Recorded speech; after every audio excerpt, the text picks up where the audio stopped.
co-parenting through the divorce really didn't exist between us. So let's talk about that a little bit. You're going through a divorce. It's so emotional. One day you probably feel like, I got this. Yep. And the other day you're feeling like, oh my God, how am I going to do this? Absolutely. And then you have to show up as a mom. Yep. Can you talk about that a little bit? Yes, I can. So the girls would spend the summers with their dad. They were scheduled to be there the whole summer, but they never stayed. The bond that my girls and I had, it was just, it was a great bond. We missed each other a lot. They were not comfortable with not being able to see me every day. So the FaceTimes and the phone conversations were great, and then they were not so great because my youngest, Mommy, I miss you. I'm ready to come home, or I want to see you. So I would get in my car and I would drive all the way to Charlotte and spend a couple of days with them just so they could see me in that in-between process. So that part was really hard. But of course, the older they got and the older they were able to process everything, it got a lot better. But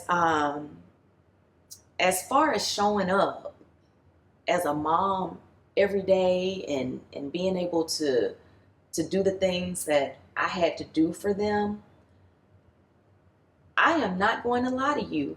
I had breakdowns. And they saw some of those breakdowns. And it wasn't my intention for them to see. I hated that they saw me go through that, but it was a very sad time in our lives, because it's just, things were just not right. Yes, things were not right. The co-parenting relationship between my ex-husband and I, it did not start off healthy. Okay, I was going to ask you about that. It did not start off healthy at all. It took some work. And once we finally got to a place where everyone could be in the same room and it didn't feel awkward, everyone was comfortable. We could go to have dinner for one of the girls' birthdays, or be at a party that we were doing for one of our girls' birthdays, or whatever significant was going on. You know, it was better, a lot better. Yeah. I remember when I was going through my divorce, it was a while. It was Jordan and I together. Okay. And I didn't tell him for a while. And I would come home and act like everything was okay. I would go in my room and then I would cry and just lay there in just sadness and loneliness. Yeah. And then we think that sometimes we're protecting our kids, but they know when something is wrong with mama. They do. And he would come in and he was like, Mama, are you okay? And then finally one day I decided to just say, no, I'm not okay. And I told him the truth. And from that point on, he was a support for me. So I can understand when you said that there were times when you had a breakdown and your girls saw that. I think that also probably helped them to be able to say it was okay for them to release whatever emotions that they were feeling, because it was real. Because divorce is real. It's real. And the more we try to just make it not what it is, the harder it becomes. Would you agree with that? I definitely agree with that.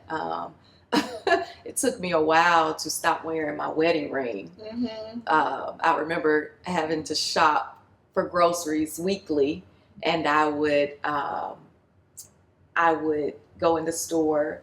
And of course, Montgomery is so small. You're always going to see someone that you know. Right. So I was like, let me just wear my wedding ring, and I don't want anybody asking me anything. I don't want anyone looking at my finger and going back gossiping, saying, Jamila didn't have her wedding ring on. What's going on? But thank God for growth. Thank God for growth. Yes. The fact that I even thought that way, the fact that I even cared about people that, you just run into, right, and you don't think twice about them, right.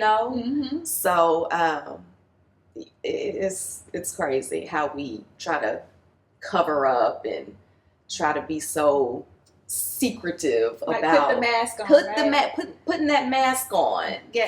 For what?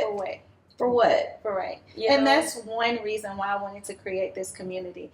So women feel safe and comfortable to know that you don't have to put the mask on. Yeah. That it is okay not to be okay. And that Absolutely. There are women out here that's going through the same thing or who have been through the same thing. And it's just so important for us to be able to share our stories. Not for us, because I'm sure you can look back and say, you know what I went through was not for me. It was bigger. Yes. And so this is where we are today, to share our stories in hopes that it'll reach someone who's currently either going through a divorce or been through a divorce and still trying to find their way. Absolutely. Because in the process, with all the emotions, you can get lost. And you've spent your time as a wife, right, in that role. And now here you are, no longer a wife. And it's like, well, what do I do? What do I do? What do I do? Yes. So in what way, or what are some things that you did to find yourself again, to find, like, who is this new Jamila? It took me having to really learn myself again. I think when I got married, first of all, I was not ready for marriage. Okay. Let's just go back and just be Let's real. Just keep it real. We're gonna keep it real with that one. I was not ready for marriage. My marriage was kind of thrown together by someone that I had met on my job, and my grandparents. Of course, they raised me. My grandparents just kind of put that marriage together. Like. I remember times when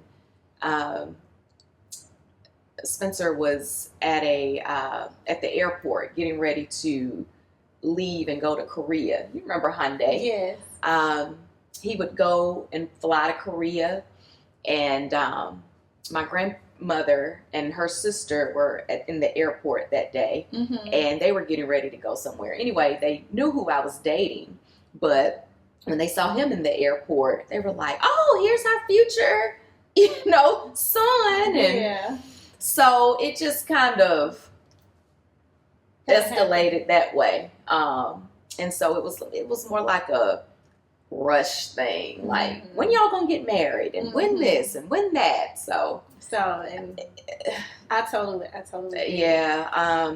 And so instead of me following my heart, and instead of me giving myself the time that I really needed, I just had this whole image of what marriage should be, and it's not like that. Right. It's really not like that. Yeah. You mentioned following your heart. One prayer that I used to pray consistently, going through the process or even before the process, because I knew the marriage was over, but I tried to make it work.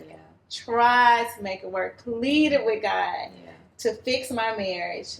Please fix it. I know you can do it. Mm-hmm. If nobody else can do it, You can do you it. can Lord. do it. Yes. And then I realized that it wasn't His will to fix it. Mm-hmm. But during that time, I kept asking God to not let my heart deceive me, because the Bible tells us that the heart is deceitful. Yes. Among all things. And so my heart had deceived me for a number of years, and I was just tired. And so I think that is another point that we can touch on about just knowing when it's time, because I struggle with that. But is it time or isn't it time? Mm-hmm. And I think that sometimes that can be like a popular question that I'm asked by other women. It's like, how did you know? But for me, one day I just woke up and I just said, that's it. I'm not doing it no more. Like, I literally woke up. What was your story behind that? Knowing that that was it. Like, well, did you get that, as Oprah say, that aha moment? I think my aha moment was he and I both knew. I remember the day like it was yesterday. Mm-hmm. It was on a Sunday. And I was getting ready to come to Montgomery for a few days. And I remember him saying, so you ready to just call it quits? And I looked at him and I said, I'm ready. Mm-hmm. I'm ready to call it quits. And I knew right then, we both knew. Mm-hmm. Everything was pretty, mutual. Okay. With us. Nothing was hard during that process. And that's where God's grace comes in. That's where God's grace comes in. Yeah. Because He allows you to know, I'm going to take care of you. Mm-hmm. I'm going to take care of you if you just trust me and if you just follow everything that I'm asking you to do. Surrendering. And he did that. Mm-hmm. He absolutely did that for me, for us. So I'm thankful that he and I were able to just actually just come to an agreement. God is so good. And know that, the kids are going to be fine. Mm-hmm. They're going to be taken